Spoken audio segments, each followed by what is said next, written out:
গুজরাটের ভুজ থেকে পাকিস্তানকে চরম হুঁশিয়ারি দিলেন প্রতিরক্ষা মন্ত্রী রাজনাথ সিং। ফের আগ্রাসন চালালে ইতিহাস ভূগোল বদলে দেওয়ার হুমকি। স্যার ক্রিক উপকূলে পাক সেনার আনাগোনায় নয়া সংঘাতের সম্ভাবনা। এই নিয়ে বিস্তারিত জানবো। আমাদের সঙ্গে যুক্ত হয়ে গেছে প্রতিনিধি সৌম্য মুখোপাধ্যায়। সৌম্য, কি জানতে পারছো? দেখো, যেটা জানা যাচ্ছে যে গুজরাটের ভুজে যে স্যার ক্রিক উপকূল আছে, যেখানে ভারত পাকিস্তানের জনসীমান্ত, সেইখানে আচমকা পাকিস্তান সেনা বাড়াচ্ছে এবং সেখানে পাকিস্তানি সেনা আনাগোনা দেখা যাচ্ছে। আর এই বিষয়টি লক্ষ্য করছে ভারতীয় গোয়েন্দারা। তারা পুরোপুরি নজরদারি করছে। আজকে গুজরাটের ভুজে ভারতীয় সেনার ষষ্ঠ পুজো যে কর্মসূচি, সেখানে অংশ নিয়েছিলেন ভারতের প্রতিরক্ষা মন্ত্রী রাজনাথ সিং। আর সেখান থেকে গিয়েই তিনি পাকিস্তানকে চরম হুঁশিয়ারি দেন যে স্যার ক্রিক এলাকায় পাকিস্তানের যে কোনো অগ্রাসনের জবাবে এমন প্রত্যাঘাত দেওয়া হবে যাতে ভারত পাকিস্তানের ইতিহাস এবং ভূগোল দুটোই বদলে যাবে। 1965 সালে ভারতীয় সেনা লাহোরের উপকণ্ঠে পৌঁছে গেছিল।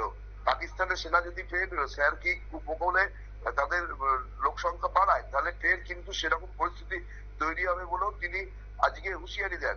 এবং তিনি বলেন যে করাচি যাওয়ার জন্য কিন্তু এই স্যার ক্রিক উপকূলই রয়েছে। ফলে যদি পাকিস্তান বেশি বাড়াবাড়ি করে, তাহলে ভারত কিন্তু যে কোনো মুহূর্তে এই রাস্তা পাকিস্তানের জন্য বন্ধ করে দেবে।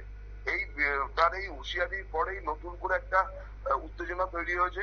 এখনো পর্যন্ত পাকিস্তানের তরফ থেকে কোনো জবাব না দেওয়ারও যেটা মনে করা হচ্ছে যে রাজনাথ সিং যে হুঁশিয়ারি দিয়েছেন, তাতে আগামী কয়েকদিনের মধ্যেই ভারত এবং পাকিস্তানের মধ্যে নয়া সংঘাতের সম্ভাবনা তৈরি হচ্ছে। কারণ পাকিস্তান চুপচাপ তারা স্যার ক্রিক এলাকাতে যেভাবে সেনা বাড়াচ্ছে, তাতে ভারত বিষয়টিকে কিন্তু ভালোভাবে নিচ্ছে না।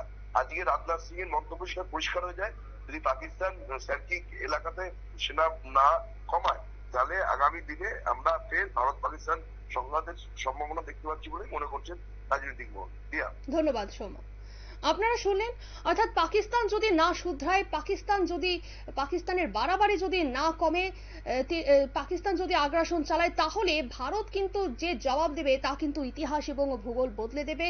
আর স্যার ক্রিক উপকূলে পাক সেনার আনাগোনায় কিন্তু তারপরই নয়া সংঘাতের একটা সম্ভাবনা তৈরি হয়েছে পাকিস্তানের প্রতিক্রিয়া না পাওয়ায়। নিয়ে নিচ্ছি ছোট্ট একটি বিজ্ঞাপন বিরতির সঙ্গে থাকুন।